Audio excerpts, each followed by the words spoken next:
काही दिवसामध्ये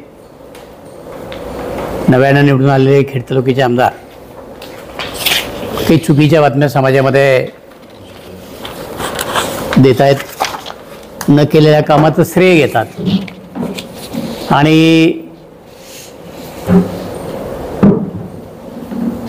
आपली निष्क्रियता लपवण्याचं काम ते या निमित्तानं करत आहेत.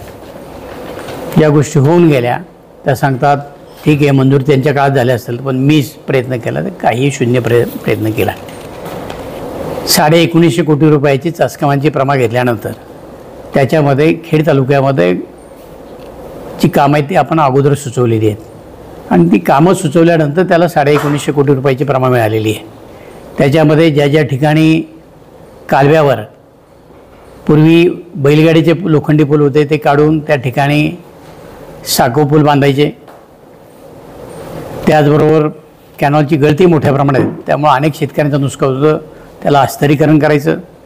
चासकामान धरणाच्या अंतर्गत जी प्रलंबित काम आहे याच्यामध्ये धरणाच्या खाली 2 पूल आहेत. एक मुख्य नदीवरचा पूल आहे आणि एक सांडव्यावरचा जो पूल आहे त्याची स्लॅब ही निकृष्ट दर्जाची आहे, ती तोडून परत नव्यानं स्लॅब करण्याच्या संदर्भातला निर्णय घेतला. त्याचबरोबर चासकामान धरणाच्या अंतर्गत आपण ढोली ते शेंदुर्ली असा एक साकव बांधला होता. तो साकव त्यावेळेला आपण RCC पिलर घेऊन त्याच्यावर लोखंडी साकव टाकला होता. दुर्दैवानं कालांतरानं काही लोकांनी त्याचे पाईप काढून नेले, प्लेटा काढून नेल्या आणि मग तो जाण्याला अडचणी ठरला आणि म्हणून आपण ठरवलं की त्याच्यावर स्लॅब टाकायची साकवर. परंतु तिथल्या ते एक्झिक्युटिव्ह इंजिनियर होते मुंजा, याने आम्हाला न विचारता त्या ठिकाणी ठरवलं की पूल करायचा आणि पहिले पिलर निष्क्रिय झालेले आहेत म्हणून नवीन पिलर टाकायचे आणि 3,80,00,000ची निविदा काढली. मी तात्काळ विखे पाटील साहेबांकडे गेलो की साहेब हे जे का याला फक्त स्लॅब टाकायची होती, ठीक आहे, आता तुम्ही पूल धरला त्याला माझी विरोध नाही, पण जर करायचंच असेल तर मग पूल कम बांधारा तुम्ही त्या ठिकाणी करा. आणि ते 3,80,00,000चं टेंडर मी स्थगित केलं आणि तातडीनं त्या ठिकाणी पूल कम बांधारा करा, म्हणजे त्या लोकांची कायमची जी अडचण पाण्याची ती सुटेल. दुसरं, शिरगावच्या त्या ठिकाणी एक जो पूल आहे तोही जीर्ण झालेला आहे, तिथे एक पूल कम बांधारा करा अशी 2 याची मागणी केली. आणि तिसरी मागणी आहे ती माझी चिखलगाव आणि कळमुडीच्यामध्ये पवार वस्तीवरचा पूलकम बांधारा त्याला मंजुरी मिळालेली आहे. आणि चौथी जी पूलकम बांधाराची माझी मागणी होती ती डामसे वस्ती चिखलगाव ते विठ्ठलवाडी असा एक पूल बंधारा करायचा आणि ह्या 4ही याला तांत्रिक मान्यता न देऊन त्याच्या सगळ्या प्रक्रिया पूर्ण झाल्या. मध्यंतरी ही बाब त्यांना कळल्यानंतर त्यांनी लगेच पत्रकार परिषद घेतली. पत्रकार परिषद म्हणजे एक चॅनल आहे जो फक्त माझ्याच विरोधात छापायचं काम करतो आणि त्यांची वाहवा करतो. तिथे असं सांगितलं की मी विखे पाटलांची बैठक घेतली, अमकं केलं तमकं, या पूर्वीच झालेल्या गोष्टी आहेत आणि त्याचं श्रेय मिळवण्याचं काम त्या ठिकाणी घेतलं जातं. त्यानंतर भामासखेड धरणामध्ये जेवढे बंधारे आहेत कोल्हापूर टाईपचे त्याच्या दुरुस्तीचं ऑलरेडी 8-9 महिन्यापूर्वी त्याचं टेंडर झालं, त्याला पैसे मिळाले, त्याची भूमिपूजन आम्ही केली आणि हे आता सांगतात की मी त्याच्याकरता पैसे आणले आणि ते सगळे बंधारे दुरुस्त करणार आहे. त्याचबरोबर आपण सगळे पाहिलं असेल की पाईटकडे जाणारे 2 पूल, एक केवड्याचा आणि दुसरा लादवडचा. तर केवड्याचा पूल जवळजवळ पूर्ण होत आला, लादवडच्या पुलाकरता कॉन्ट्रॅक्टरने त्या ठिकाणी डिले केला आणि ऐन पावसाळ्यामध्ये त्याचं काम सुरू केलं. पर्यायी रस्ता जो काढायचा त्याची पाण्याच्या उंचीपेक्षा उंची कमी ठेवली, ते टाकलेल्या नाळ्यात ताबडतोब त्या ठिकाणी फुटल्या कारण त्या क्वालिटीच्या नव्हत्या आणि 8-10 दिवस तो रस्ता बंद ठेवला. तालुक्याच्या नवीन आमदारांनी त्याकडे ढुंकूसुद्धा बघितला नाही, त्याच्यावर एक भाष्यसुद्धा केलं नाही कारण सदरचा कॉन्ट्रॅक्ट हा त्यांचा पार्टनर आहे. आणि आपल्याला सांगितलं पाहिजे की ह्या कॉन्ट्रॅक्टरनी पूर्वी धोली ते डेहण्याचा पूल काम करत असताना त्या पिलरमध्ये दगडी टाकली. त्याची व्हिडिओ क्लिपसुद्धा आजही माझ्याकडे आहे. त्याच्याकडनं ते पुलाचं काम काढून घेतलं आणि त्यालाच परत हे पुलाचं काम दिलं. तो कॉन्ट्रॅक्टर उघडपणानं पक्षाचा असल्यासारखा वागतो आणि त्यामुळं किंवा तो आमदारांचा पार्टनर, कारण पूर्वी त्यांचं जे प्रोफाईल होतं त्याच्यामध्ये आत्ताचे आमदार हे त्याचे चीफ इंजिनियर म्हणून दाखवले आहेत की घनिष्ठ संबंध त्यांचे आहेत आणि त्यामुळं आज लोकांची अडचण किती होते हे पाहिलं नाही आणि आंबोलीपासून ते सगळ्या परिसरातल्या लोकांना लांबनं यावं लागलं ही तिथली वस्तुस्थिती आहे. म्हणजे स्वतः काही काम करायचं नाही आणि दुसऱ्याने केलेल्या कामाचं श्रेय घ्यायचं. त्याचबरोबर मी मागं जाहीर पत्रकार परिषदेत घेऊन सांगितलं की बाबा या वर्षीच्या बजेटमध्ये किती पैसे आले ते एकदा तुम्ही तालुक्यातल्या जनतेला सांगा. किती सांगितलं, ज्या कार्यकर्त्यांनी भोगलं, ज्याला त्रास झाला त्यांना तर आम्ही सांगू शकत नाही, पण नेत्यांनीसुद्धा एकदा कार्यकर्त्यांचा कानोसा घेऊनच आगामी निवडणुकीमध्ये निर्णय घ्यावेत. आणि आज त्यांची सगळ्यांची जी वाटचाल आहे ती माझ्याविरोधात सगळे एकत्र आहेत. त्यामुळे महायुती जरी झाली तर हे प्रामाणिकपणाने वागतील याच्याबद्दल माझ्या मनामध्ये शंका. ते आमदारकीला नीट वागले नाहीत. त्यानंतर काही लोकांना पक्षानं आवर्जून घेतलं, ज्यांना आम्ही आयुष्यभर विरोध केला त्यांना पक्षामध्ये घेतलं. आम्ही त्यांच्याकरता जीव काढला पण त्यांनी काय आमच्याकरता जीव काढला नाही. मी त्यांचं कुंकू एकाचा जावायचं आणि प्रपंच एकाचा करायचा अशा प्रकारचं धोरणं असणारी माणसं. त्यामुळं भविष्यामध्ये जिल्हा परिषद पंचायत समितीच्या निवडणुकीच्या निमित्तानं अनेक अडचणीला आम्हाला सामोरे जावं लागणार आहे, पक्षाला सामोरे जावं लागणार आहे. पक्ष या सगळ्या गोष्टीचा भविष्यामध्ये विचार करेल. त्यामुळं पुढच्या निवडणुकीत काय होणार आहे हे काळ त्याचं उत्तर आहे. आज इंडस्ट्रीमध्ये मला बदनाम करण्याचं काम केलं कॉन्ट्रॅक्टरच्या माध्यमानं.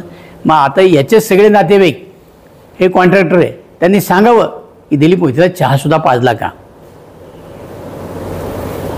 तो कुठल्या आधारावर हे मला माझ्याबद्दल टीका करतात ते एकदा त्यांनी सांगावं. हे या तालुक्याला चुकीच्या पद्धतीने नेण्याचं काम हे करतात. मी आपल्याला या निमित्ताने एवढंच सांगेल की कसल्या पैशांनी आमचं इलेक्शन पिटिशन मंजूर होईल आणि तालुका परत एकदा पोटनिवडणुकीला तालुक्याला सामोरे जावं लागणार आहे. कारण शेवटी ह्या सगळ्या आर्थिक गोष्टीची पडताळणी हे इन्कम टॅक्स करतं, वेळ आली तर ईडीसुद्धा करतं. आपल्या सगळ्यांना कल्पना आहे त्याची. त्यामुळं आम्ही सरकारकडे मागणी आली, आम्ही कोर्टा थ्रू मागणी केली की यांच्या सगळ्या आर्थिक व्यवहाराची चौकशी कोर्टा थ्रू. यांनी जी कॉन्ट्रॅक्ट दुसऱ्याच्या नावावर घेतली त्या याच्यामध्ये स्वतःच्या खात्यातनं डीडी दिलेत. म्हणजे एका प्रकारे हेच कॉन्ट्रॅक्टर होते. यांनी ते दडपण्याचं काम त्या ठिकाणी केलं. तालुक्यामध्ये शिरोली हा गाव आहे, शिरोली ते मांजरेवाडी इथं त्यांनी नदीमध्ये पाईप टाकले आणि जाण्या येण्याकरता पूल बांधला. याला कुठलीही शासकीय परवानगी नाही, कुठलीही मंजुरी नाही. तसाच पूल त्याने पठारवाडी ते कौटकरवाडी टाकला, त्यालाही कुठली मान्यता नाही. नदीमध्ये भराव करणं, नाळ्या टाकणं याला शासकीय परवानगी लागते. आणि हे जिल्हा परिषदेचे असताना बेकायदेशीरपणानं दुसऱ्या कामावर मंजुरी घेऊन तो फंड तिकडे वळवला. काम शिरोलीमध्ये गेले, पैसे मांजरेवाडीमध्ये काढले. काम पठारवाडीमध्ये गेले, पैसे हे काळूसमध्ये काढले. 3-3 लाखाचे त्यावेळेला जॉब घेतले आणि खोट्या MB तिथं जम्बूकर नावाचे त्यांनी त्याची मदत केली. आणि झांजुर्डे नावाच्या त्यावेळेला एक्झिक्युटिव्ह इंजिनियर होत्या, त्यांनी त्याला मदत केली. ह्या सगळ्या लोकांनी त्याला पाठीशी घातलं आणि चुकीच्या पद्धतीने.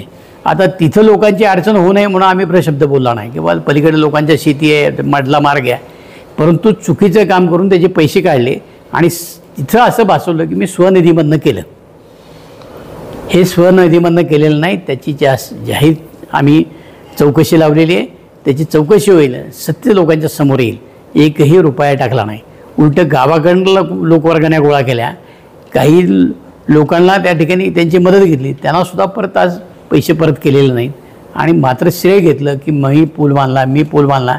जो नियमबाह्य अशा गोष्टी करणं, नदीपात्रामध्ये अडथळा निर्माण हा गुन्हा आहे. आणि त्यामुळं राज्य सरकारनं त्यांच्यावर तातडीनं गुन्हा दाखल करा. पात्रामध्ये बेकायदेशीर भराव टाकणं, पात्रामध्ये नदीचं पात्र अडवणं, कुठलीही जलसंपदा विभागाची परवानगी नसताना या सगळ्या गोष्टी केल्यात. त्यामुळे त्याच्यावर तातडीने कारवाई झाली पाहिजे. हा एक मुद्दा. त्यांनी जी आर्थिक नियमितता केली आणि खोटी ॲफिडेविट सरकारला दाखल केली त्याचंही सरकारने पडताळणी करावी, त्याच्यावरही कारवाई सरकारनं करावी. आणि त्यांनी आज तालुक्यातल्या जनतेला जे गुमराह केलं, मी वारकरी आहे, मी स्वनिधीतनं सगळ्या गोष्टी केल्या, आज त्यांनी पूर्वी केलेल्या काही गोष्टी आहे त्याची आता बिलं काढायचं काम चालू आहे. मी कुठेतरी घाटामध्ये एखादा सभामंडप दिला, कुठं घाट केला, आता त्यांच्या आमदार फंडामधनं त्याची बिलं काढायची त्यांची आता हालचाल सुरू आहे. मला काही अधिकाऱ्यांनी कल्पना दिलेली आहे आणि म्हणून स्वनिधीतनं काही केलंच नाही. परंतु आता मात्र संधी आल्यानंतर त्या सगळ्या गोष्टी करण्याचा त्यांचा मानस आहे. म्हणून शासनानं सुद्धा त्याची दखल घ्यावी. माननीय मुख्यमंत्र्याला, अजितदादांना आम्ही सगळ्यांना पत्र दिलेली आहेत, याची उच्चस्तरीय चौकशी व्हावी. आणि हे जे रोज खोटं बोलतात, धमक्या देतात, हे सांगतात की मी 52,000 मतांनी निवडून आलो. आम्हाला मान्य आहे ना, लोकशाहीमध्ये एका काळी इंदिरा गांधीसुद्धा पडल्या होत्या. भारताचे पंतप्रधानसुद्धा हे आज त्यांना जेवढी अपेक्षित होतं अयोध्येमध्ये तेवढी मतं मिळाली नाहीत. हे लोकशाहीमध्ये चालतं, मी त्याचा डिनाय केलेला नाही. पण याचा अर्थ तुम्ही फार मोठा वाघ मारला आहे असं काही त्यातलं होत नाही. तुम्ही आता प्रत्येक ठिकाणी 52,000 लोकांनी मला निवडून दिलं, अरे ठीक आहे ना, आम्ही मान्य करतो. पण एवढ्या लोकांनी ज्यावेळेला तुम्हाला निवडून दिलं, लोकांचा भ्रमनिरास झाला आहे. तुम्ही यंदाच्या बजेटमधनं 1 रुपयासुद्धा लोकांच्या करता आणला नाही. हा तालुका विकासाच्या दृष्टीने मागं चालला आहे, हेही लोकांना कळतं आहे ना. आणि म्हणून हा एकदम ढोंगी माणूस आहे, दुसऱ्या केलेल्या कामाचं श्रेय घेतो, खोटं बोलतो आणि दादागिरीची भाषा करतो. तालुक्यातल्या जनतेला हे मान्य नाही. आणि म्हणून माझी आपल्या पत्रकार बांधवांच्या माध्यमातून ही माहिती जनतेपर्यंत जाऊ द्या, एवढीच विनंती करण्याकरता आपल्याला बोलवले.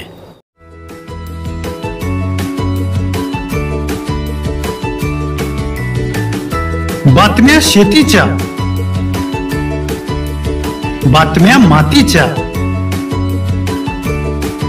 बातम्या अन्यायाच्या, गुन्हेगारीच्या,